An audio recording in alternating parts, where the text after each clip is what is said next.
This is the Holy Gospel according to Mark. Glory to you, O Lord. On that day, when evening had come, Jesus said to the disciples, "Let us go across to the other side." And leaving the crowd behind, they took him with them in the boat, just as he was. Other boats were with him. A great wind storm arose, and the waves beat into the boat, so that the boat was already being swamped. But Jesus was in the stern, asleep on the cushion. And they woke him and said to him, "Teacher, do you not care that we are perishing?" Jesus woke up and rebuked the wind and said to the sea, "Peace, be still." Then the wind ceased, and there was a dead calm. Jesus said to them, "Why are you afraid? Have you still no faith?"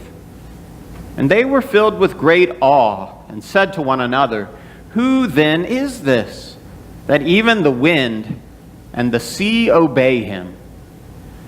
The Gospel of the Lord. Praise to you, O Christ.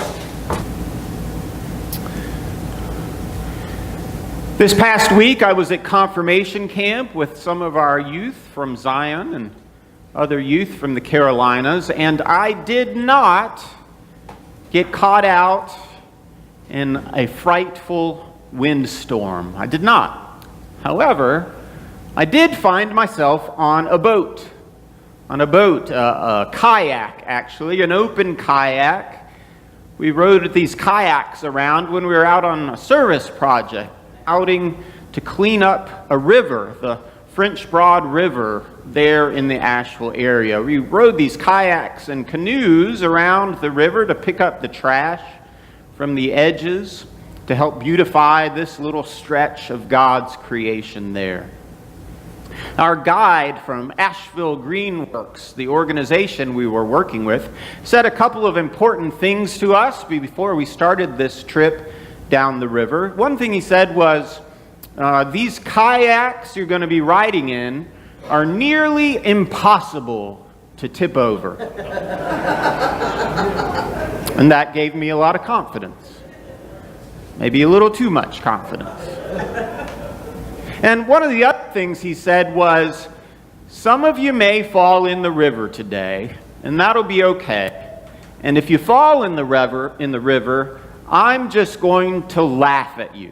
I think he said that just to help reassure us that it wouldn't be a time for panic, that it would be okay and not a big deal. So I'm sure you're dying to know, did I fall in? Well, I'll tell you in a minute. I thought of that time on the river, though, and the nervousness we all felt about it when I read this gospel reading we've heard today, a time about when the disciples were on the water and they were nervous, and the way that Jesus had things to tell the disciples about their own worry and their own fears. You heard how the story goes. Jesus and the disciples got into a boat late at night to cross to the other side of the Sea of Galilee. Night was a time when storms were more likely, and it was dark, which made it even extra scary. And while they were there on the sea, the winds rose and began to blow those waves so hard that they were coming over the edge of the boat. The boat was filled with water, and the boat began to sink.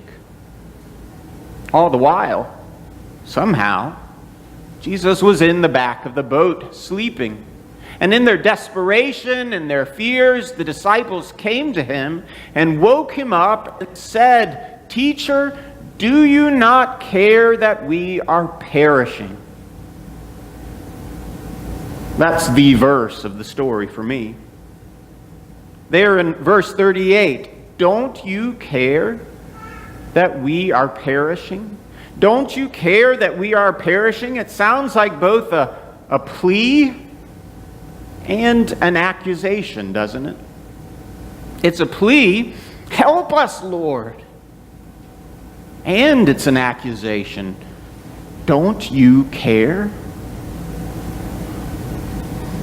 Let's be honest, we've all been there before, haven't we? Maybe not in a boat that's swamping, but panicked and desperate, crying out to God with both pleas and accusations? Help me, Lord, we may say. God, don't you care that I am perishing? We may say as well. And so today I'd like you to take a moment just to think about your own life and to reflect on the places and the times, maybe the things you're going through right now where you feel you are perishing or failing or bailing water and not sure how it's going to work out. What are those places in your life where you might be saying, "Help me, God"? Or you might be saying, "God, do you not care?" What are those places for you? Maybe it's the ways that you are dealing with the many difficulties of life's responsibilities. Or maybe you are dealing with a relationship that you feel like is failing. Maybe your worries are spiritual worries, wondering about your own value to God or your own ability to live the life you feel God is calling you to live. Or maybe you have fears and anxieties because of your suffering or the suffering of another who is dealing with things inside. If we find ourselves feeling like we are perishing, failing, or bailing about these and so many other things, then we probably have the same question that the disciples in that boat had that day. Question: does Jesus care? Does God even care? Well, in the story, the answer to that question, does Jesus care, is surely yes. First of all, because Jesus cared about those disciples. But also because Jesus was in the boat too. Of course, Jesus cared if the boat would be swamped because he was in the boat with the disciples. Jesus is in the boat with us. And so Jesus cares about us and our failings as well. One of the most amazing parts of the good news of the Jesus story is that God has sent Jesus to be in this with us. That Jesus, by grace, has joined our story to his story, so that our joys are his joys, and our sorrows are his sorrows, and our fears are his fears. He's in this with us, in the boat with us, this great church at sea. Jesus cares what happens to us. Which brings us to these words that Jesus says to the disciples in response to their own worries and fears. Jesus says, "Why are you afraid? Have you still no faith?" Sounds like a little bit of tough love for Jesus, doesn't it? Reminding the disciples that all they've seen and experienced in him up to that point maybe should have given them a little more hope and trust. But the tough love here, I think we balance with the encouragement Jesus gives elsewhere too. The same Jesus who said to the disciples, "Why are you afraid? Have you no faith?" is the same one who just a few chapters later treats the man with compassion who comes to him and says, "I believe, but help me in my unbelief." Isn't that us too? The great realization I have when I looked at the story again is that actually Jesus doesn't rebuke the disciples. He doesn't really have a harsh word to them. What Jesus rebukes is the wind and the sea, the forces that are against them, all those things that would make them afraid and drag them down.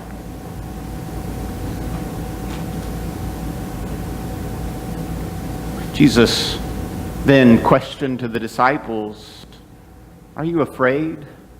Have you still no faith?" Maybe that's just Jesus' way of saying, if you're still afraid and you still need faith, realize that I'm here with you. I'm in the boat with you. And I'm going to keep being with you forever. So did I fall out of the boat? Yes. I wouldn't have told you the story if I hadn't. I fell out of the boat trying to lean under a low-hanging branch, trying to be the hero to get this hard-to-reach piece of trash. I leaned a little too far, and in I went. And don't you know that the guide from Asheville Greenworks was nearby, and I was ready for him to laugh at me. But he didn't laugh. You know what he said? He said, "Dude, you almost had it." Thought that was a pretty charitable thing for him to say. And I thought, you know, that's probably what Jesus would say too. Dude, child of God, you almost had it. Keep trying. I'll be with you. Have faith. Do not be afraid. Jesus is with us to give us encouragement. Sometimes we fall in, we fall short, we go under. But Jesus is faithful. Even when we struggle to have faith, He has joined us in our boat, in the storms of our own lives. We can trust that Jesus will be with us always because He has said He will be. We may not always have peace and stillness in our life, but thanks be to God, we will always have Jesus. Amen. Amen.